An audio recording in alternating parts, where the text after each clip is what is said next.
Hello, in front of me I've got COBRA C25. In this video I'll show you how to charge your controller.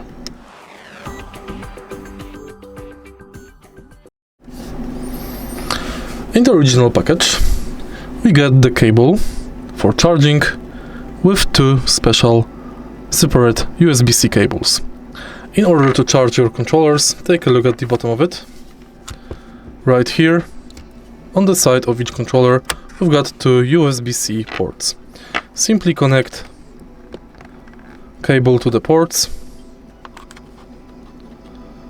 and now you can play and charge